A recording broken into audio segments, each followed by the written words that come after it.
Hi friends, welcome back.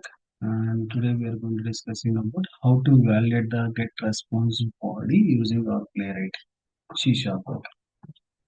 See the response body validation, which is similar to previous. Okay, I have already copy pasted the code. Okay. And up to here I have copied. Okay, previous also like if response dot okay, and then we are validating the response status code, right? And that okay button I have removed, and after that I reusing.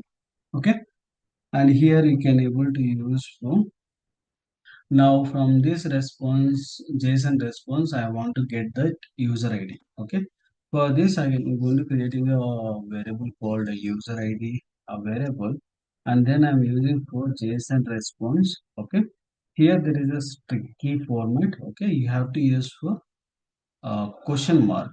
Okay, then you need to use for dot. Okay, then you need to use for get property. See, now you are able to see get property and get int 32. All right.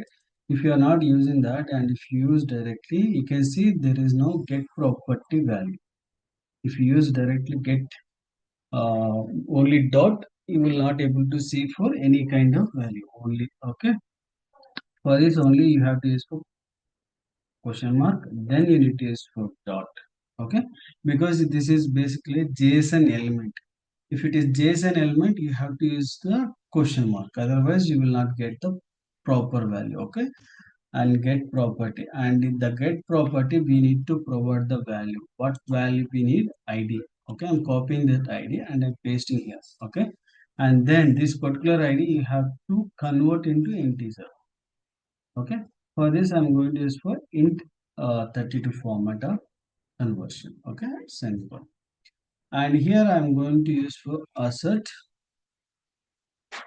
dot or equal to, and what value we are expecting, this is the value we are going to expect. Okay, now my value dot and user ID.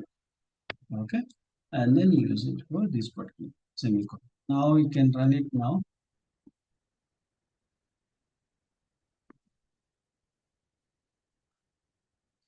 Now 13th value, and just I'm rerunning.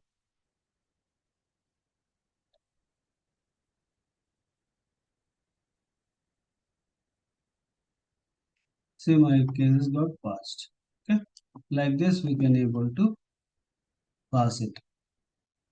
Okay, now again I want to verify for my user ID.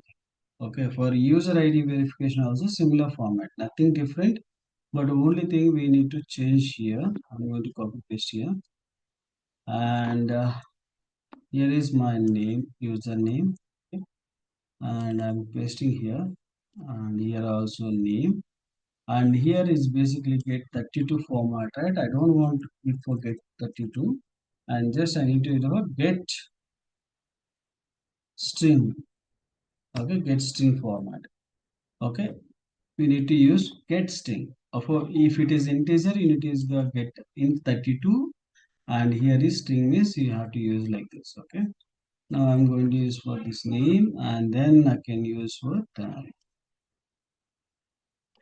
copying this one. Sorry.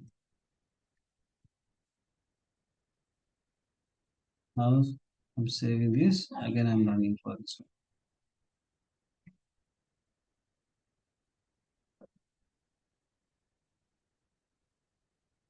See, now it got passed. Okay, like this we can able to use for all the cases. You can able to use for all the remaining one. And next video session I will show you for how to use for post method in our parent. Okay, this one we can able to discuss in our next video session. Thank you for watching, and please do subscribe and share to your friends and colleagues. Thank you.